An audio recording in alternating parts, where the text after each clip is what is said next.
न्यायालय का गवाहों का यानी साक्षियों का साक्ष्य ले सकता है या अधिवक्ताओं को लेना चाहिए, गवाही कराना चाहिए, इस पे हम चर्चा करते हैं।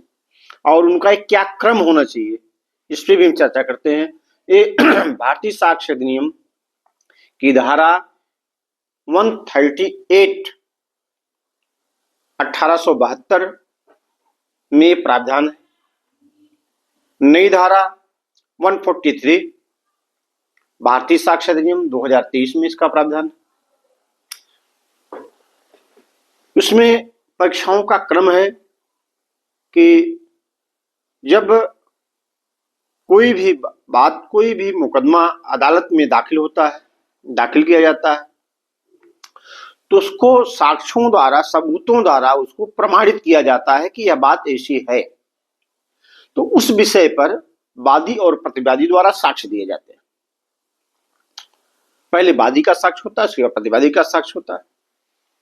तो एक साक्ष्यों का क्रम क्या होना चाहिए, गवाहों का क्रम, गवाहों कैसे पेश किया जाना चाहिए, उसके बारे में धारा 138 निर्धारित करती है।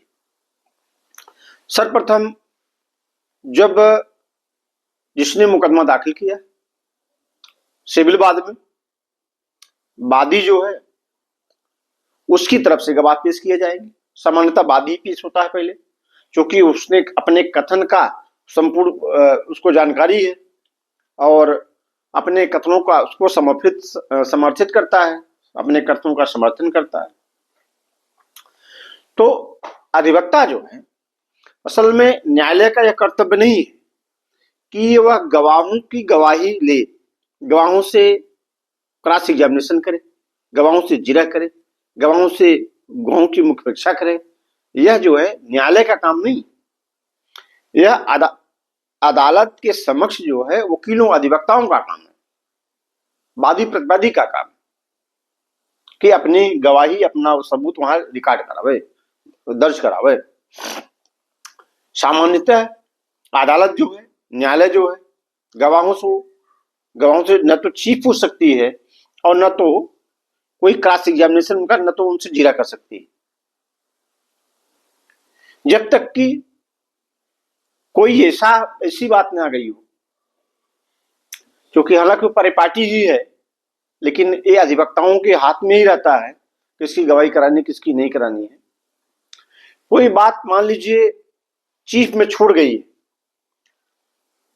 मुख्य परीक्षा हो गई है, प्रतिपरीक्षा भी हो गया, पुनः परीक्षा भी हो गई है, लेकिन फिर भी कोई बात छोड़ गई चीफ में आने से, मुख्य परीक्षा में आने से, तो उस अधिवक्ता के, उस पक्षकार के अनुरोध पे जो है अदालत जो है उस साक्षी से वो प्रश्न पूछ सकती है। यह परिपाटी है, यह कोई कानून नहीं है, 138 में नहीं है कहीं, और नहीं कहीं एविडेंस एक्ट में है। तो एक क्रम जो दिया गया है 138 में, इसमें जो है अधिवक्ताओं के ही हाथ में दिया गया। सर्वप्रथम जिसने मुकदमा दायर किया है अपने गवाह को पेश करेगा, तो उसकी जो है जो परीक्षा कराएगा, जो अपने, सामान्यतः ये होता है जो जिसकी गवाही होनी होती है, जो वादी मुकदमा होता है या प्रतिवादी मुकदमा जो है, जिस गवाहों को पेश किया जाता है, उसको पहले ही अधिवक्ता द्वारा, वकील द्वारा उस मामले से संबंधित तथ्यों को समझा दिया जाता है और उसको तैयार किया दिया जाता है। सामान्यतः वकील जो है अपने गवाहों को इस ढंग से तैयार करता है, मान लीजिए कोई गवाह डरपोक है तो उसको प्रोत्साहन दिया जाता है, कोई गवाह ज्यादा बोलने वाला है तो उसको नियंत्रण में रखना पड़ता है कि ज्यादा ना बोल दे। तो इस तरह जो है वकील अपने गवाहों को नियंत्रित करता है कि क्या बात बोलनी है, क्या नहीं बोलनी है, और जो चाहता है अपने केस के समर्थन में वो सारी बातें मुख्य परीक्षा में यानी चीफ एग्जामिनेशन में अपने गवाह से कहलवा देता है सारी बात। अब हो गई मुख्य परीक्षा, मुख्य परीक्षा के बाद तो प्रतिपरीक्षा होगी उसकी, यानी जिरा होगी, और जिरा कौन करेगा, विपक्षी वकील करेगा, प्रतिपक्षी वकील, प्रतिवादी का वकील वो जिरा करेगा। जब तक जिरा किसी भी गवाह की जब तक जीरा नहीं हो जाती या जीरा उसके गवाह के दुर्व्यवहार से या गवाह के ऐसे व्यवहार से जीरा को स्थगित करना पड़ता है, जीरा नहीं हो पाती है, तो उसका जो है साक्ष्य जो है वो कोई वैल्यू नहीं रखता। सत्यता के बारे में उसकी परख नहीं हो जा रही है, तो कितना भी सम्माननीय और आदरणीय व्यक्ति हो जिसका मुख्य परीक्षा हुई हो और उसकी गवाही उसकी प्रतिपरीक्षा नहीं होती है, तो वो जो है कसौटी पे जो है सत्यता की कसौटी पे वह गवाही नहीं उतरती है। तो साक्ष्य में ग्राह्य नहीं, जब तक उसकी प्रतिपरीक्षा ना हो जाए, जांच ना हो जाए, सत्यता की जांच ना हो जाए कि सत्य है कि नहीं, तो तब तक वो जो है साक्ष्य में ग्राह्य नहीं है। इसलिए आवश्यक है कि गवाही होने के बाद, मुख्य परीक्षा होने के बाद विपक्षी द्वारा प्रतिपरीक्षा का अवसर दिया जाता है ताकि जो वादी का गवाह गवाही दिया है उसकी सत्यता की जांच हो सके, कितना सत्य कितना नहीं। जब जीरा की जाती है विपक्षी के अधिवक्ता द्वारा, जब जीरा यानी क्रॉस एग्जामिनेशन यानी प्रतिपरीक्षा की जाती है, देखिए इंग्लिश में कहते हैं क्रॉस एग्जामिनेशन, हिंदी में कहते हैं प्रतिपरीक्षा, उर्दू में कहते हैं जीरा, बातें तीनों एक ही हैं, वही है। और इंग्लिश में कहते हैं चीफ एग्जामिनेशन यानी मुख्य परीक्षा, और हिंदी में कहते हैं हिंदी में मुख्य परीक्षा, हिंदी में मुख्य परीक्षा, इंग्लिश में चीफ एग्जामिनेशन। तो जब प्रतिपरीक्षा हो जाती है यानी जीरा यानी क्रॉस एग्जामिनेशन हो जाता है, तो यदि पहले मुख्य परीक्षा फिर प्रतिपरीक्षा दूसरी स्टेज हो गई, फिर तीसरी स्टेज एक और आती है, पुनः परीक्षा भी हो सकती है यानी री एग्जामिनेशन भी हो सकता है। यानी जो व्यक्ति गवाह को बुलाया है वो तो परीक्षा मुख्य परीक्षा के लिए है, विपक्षी द्वारा प्रतिपरीक्षा की लेगी यानी जीरा विपक्षी द्वारा जीरा उसकी हो गई। लेकिन यदि जीरा में यानी प्रतिपरीक्षा में कोई ऐसा तथ्य उभर के आता है जो साक्ष्य में ग्राह्य नहीं या जिसका स्पष्टीकरण मुख्य परीक्षा में वादी के अधिवक्ता द्वारा नहीं कराया गया है, कोई ऐसी नई बात आ जाती है प्रतिपरीक्षा में, जो विपक्षी जीरा यानी क्रॉस एग्जामिनेशन यानी प्रतिपरीक्षा करता है वादी के गवाह से, उसमें ऐसी कोई नई बात आ जाती है जो उसमें उसका उदाहरण नहीं है मुख्य परीक्षा में, तो उसका जो है वादी के अधिवक्ता को पुनः अवसर दिया जाता है कि उसकी जो है पुनः परीक्षा कर ले, उसकी फिर पुनः परीक्षा कर ले, उसका स्पष्टीकरण देने के लिए, केवल उतना ही स्पष्टीकरण देने के लिए, या कोई बात छूट गई है मुख्य परीक्षा में जो सुसंगत और विवादक तथ्यों के लिए आवश्यक है। हमेशा ध्यान रखना चाहिए कि गवाही वही हो सकती है यानी साक्ष्य उसी का दिया जा सकता है जो मामले से विवादक और सुसंगत हो। विवादक यानी जो उससे रिलेटेड हो, जो मैटर से रिलेटेड हो, जो पॉइंटेड उसी पॉइंट पे तो साक्ष्य दिया जा सकता है जो रिलेटेड हो, यानी विवादक तथ्यों से तथा सुसंगत तथ्यों का ही एविडेंस हो सकता है, साक्ष्य हो सकता है। तो यदि प्रतिपरीक्षा में ऐसा कोई तथ्य आ गया है जो चीफ में यानी मुख्य परीक्षा में वादी के अधिवक्ता द्वारा, वादी के गवाह द्वारा नहीं करवाए गए, तो उसकी जो है वादी के अधिवक्ता को पुनः अवसर मिलता है कि उसकी मुख्य पुनः परीक्षा कर ले,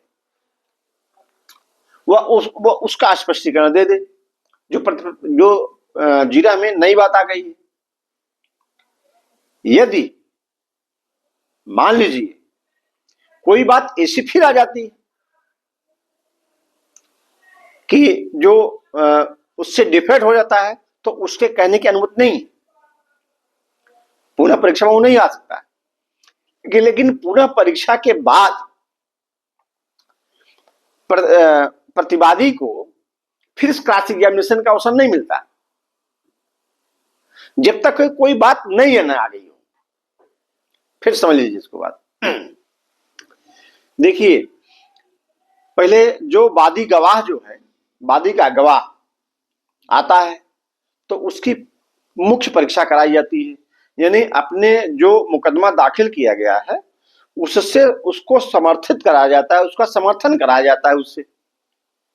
अच्छा, वो जो सही बोला है गलत बोला है तो उसका जो है मतलब सत्यता कितनी है, तो उसका जो है प्रतिपक्षी का वकील यानी विपक्षी का यानी प्रतिवादी का वकील जो है उससे जिरा करता है, यानी उससे प्रतिपक्षा करता है, यानी क्रॉस एग्जामिनेशन करता है उससे। यदि प्रतिपरीक्षा में कोई ऐसी नई बात आ जाती है जो मुख्य परीक्षा में नहीं आ गई है तो पुनः वादी के अधिवक्ता को अवसर मिलता है कि अपने गवाह से पुनः परीक्षा कर ले। लेकिन इसमें ध्यान रखना है, पुनः परीक्षा में जो कोई बात छूट गई है, नहीं कहलवाई गई है या जिरह में नई कोई बात आ गई है, उतना से संबंधित है रिलेटेड। अब यहां जो है प्रतिपक्षी को पुनः अवसर नहीं मिलेगा प्रतिपरीक्षा की, यानी पुनः परीक्षा उसकी हो गई तो फिर इसको अवसर नहीं मिलेगा। लेकिन यदि कोई ऐसा तथ्य आ गया है जो मुख्य परीक्षा में नहीं था और वो कोई ऐसा तथ्य आ गया है तो पुनः प्रतिपरीक्षा का उसे अवसर मिलेगा। अच्छा, मान लीजिए इसके बावजूद भी वादी के अधिवक्ता द्वारा कोई ऐसी बात धोखे से छूट गई, धोखे से कोई बात कर रह गई पूछने से, तो चूंकि अवसर प्रतिपरीक्षा भी खत्म हो गई और पूर्ण परीक्षा मुख्य परीक्षा पुनः परीक्षा खत्म हो गई, प्रतिपरीक्षा भी क्रॉस एग्जामिनेशन भी खत्म हो गया, लेकिन फिर भी कोई बात छूटने से रह गई। अब क्या किया जाए? तो न्यायालय की ये परिपाटी है, हमेशा रही है कि यह अधिवक्ता यदि निवेदन करता है अदालत से, न्यायाधीश से निवेदन करता है साहब ये बात जो है मामले से संबंधित है और ये मुकदमे के डिस्पोजल के लिए, मुकदमे के निस्तारण के लिए यह पॉइंट बहुत आवश्यक है आना। तो यदि अधिवक्ता निवेदन करता है अदालत से तो अदालत सामान्यतः स्वीकार कर लेती है और उस व्यक्ति से, उस गवाह से वह प्रश्न पूछ सकती है। तो ये परिपाटी है, इसमें कहीं ऐसा 138 में ऐसा कहीं नहीं है, लेकिन ये परिपाटी है, ऐसा हो जाता है। अब क्रॉस एग्जामिनेशन के बाद तो वही एक रास्ता बचता है कि अदालत द्वारा पूछे जाए। अब इस संबंध में अदालतें जो है सामान्यतः जो है वही एक पॉइंट है जिसपे वो इंटरफेयर करती हैं और अन्य जो है चीफ एग्जामिनेशन यानी मुख्य परीक्षा, पुनः परीक्षा, प्रतिपरीक्षा में कहीं भी इंटरफेयर नहीं करती, केवल उनका बयान रिकॉर्ड किया जाता है। अब वकील का एक कर्तव्य होता है कि अपने मामले का, अपने साक्षियों सा जितना हो प्रोत्साहन देके वो समर्थन उतना कराता है। अब क्रॉस एग्जामिनेशन जो है जिरह जो है एक दुधारू तलवार के समान होती है। जो क्रॉस एग्जामिनेशन वाले यानी जो व्यक्ति उसका जिरह कर रहा है उसको जितना लाभ पहुंचा सकती है वह दूसरे प्रतिपक्षी को भी उतना लाभ पहुंचा सकती है, या अपने जो क्रॉस एग्जामिनेशन यानी जिरह कर रहा है उसको नुकसान भी पहुंचा सकती है। तो बहुत ही समझ बूझ के ये जिरह करनी चाहिए। जिरह उसी पक्ष को कभी कभी नुकसान पहुंचा देती है जो उसका जिरह करने जाता है। तो अधिवक्ता को यह चाहिए यदि मुख्य परीक्षा में यदि ऐसी कोई बात आ गई हो जो स्वीकार है, जो सामान्यतः स्वीकार है, प्रतिपक्षी को स्वीकार है, तो उस पे जो है जिरह नहीं करनी चाहिए, उस पॉइंट पे जिरह नहीं करनी चाहिए। हो सकता है जिरह करने से वो कोई बात और आ जाए जो उसको नुकसान कर सकती है, उसके पक्षकार को, उसके कक्षीकार को नुकसान कर सकती है, क्षति पहुंचा सकती है। तो इस तरह जो है जब तक जो है, जब से गवाह का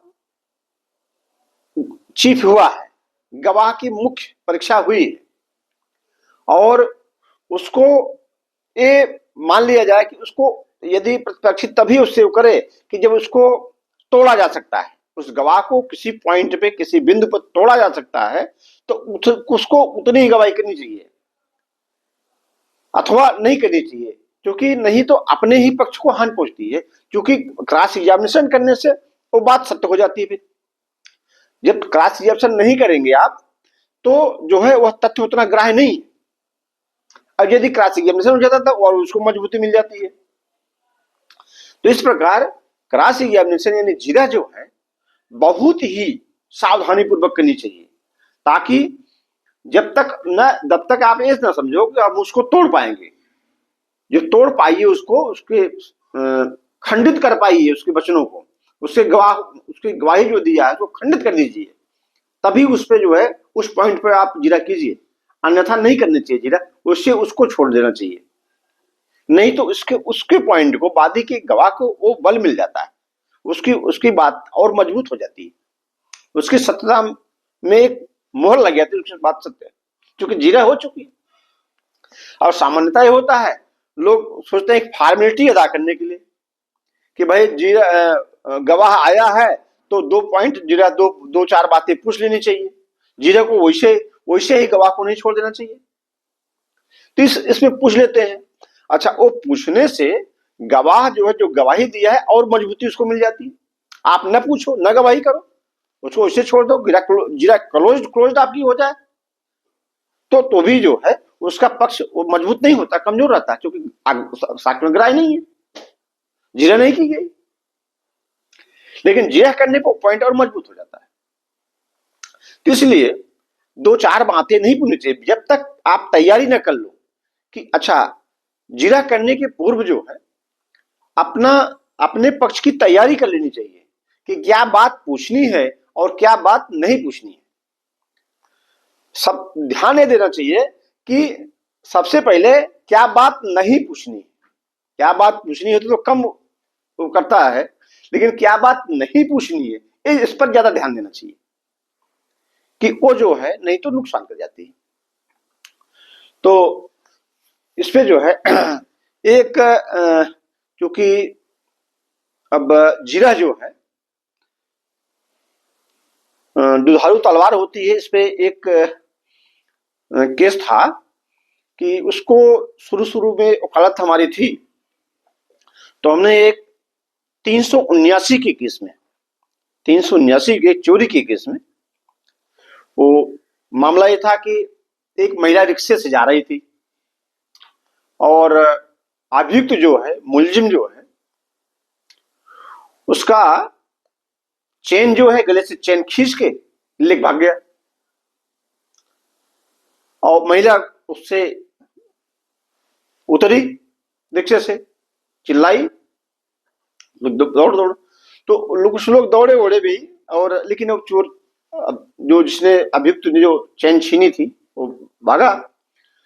तो अब हमने कुल पूरा ट्रायल कर लिया था, उसमें संदेह का, चूंकि अब रिक्शा तो इधर जा रहा है, सामने जा रहा है, और मुलजिम जो है रिक्शे के पीछे लेके पीछे भागा, तो अब संदेह का लाभ देते हुए जज साहब उसको छोड़ने वाले थे केस। लेकिन एक वकील साहब ने कहा, अभियुक्त ने एक वकील साहब और कर लिया, कहा कि आप भी मेरी तरफ जीरा कर दिए, 2-4 बातें पूछ लीजिए ताकि केस हमारा और मजबूत हो जाए। उन्होंने जीरा कर लिया, फिर तलब करवाया, तो वकील साहब ने जीरा किया कि अच्छा, अभियुक्त को जो है जब आपका चेन खींच लेकर भागा उसने, तो आपने उसको पहचाना कैसे? तो महिला ने कहा, जो अभियोजन पक्ष की महिला थी, वादिनी मुकदमा ने कहा कि चूंकि जब चेन खींच लेके भागा, हमने उसकी तरफ देखा, वो भाग रहा था, पीछे मुड़ कर देख रहा था, इसीलिए हमने उसको पहचान लिया। तो अब कोर्ट ने पूरे इसी एक पॉइंट पर सजा कर दिया। अब तक तो संदेह का लाभ देते हुए, क्योंकि चेन खींच के भाग गया और फिर दिखाई नहीं दिया मुलजिम, जब मुलजिम जो है भाग रहा है, उसकी पीठ पीछे है, तो आदमी कैसे देखेगा? नहीं देख पाएगा उसका मुंह। लेकिन जब मुंह पीछे करेगा, मुड़ मुड़ के पीछे देखेगा, तो आदमी पहचान ही लेगा। अब इसी एक पॉइंट में जो केस लगभग छूट गया था, संदेह खिलाफ देते हुए बरी हो गया था, लेकिन एक केस में कोर्ट ने फंसा दिया, क्योंकि अंतिम जो है कोर्ट ने यही लिखा, अदालत ने यही लिखा, न्याय मजिस्ट्रेट ने, कि चूंकि जो क्रॉस एग्जामिनेशन हुआ उसमें महिला ने कहा कि हमने उसको जो है, चूंकि वो भाग रहा था चैन और मुड़ मुड़ के पीछे देख रहा था, तो मैंने उसका चेहरा पहचान लिया, उसको पहचान लिया। इसी आधार पर उसको कन्विक्शन हो गया 3 साल की। तो ये है कि मतलब बहुत जीरा जो है बड़ी सतर्कता से साथ करना चाहिए। अब हम आज का सेशन हमारा जो है इतना ही। धन्यवाद। अगले सेशन में फिर मिलते हैं।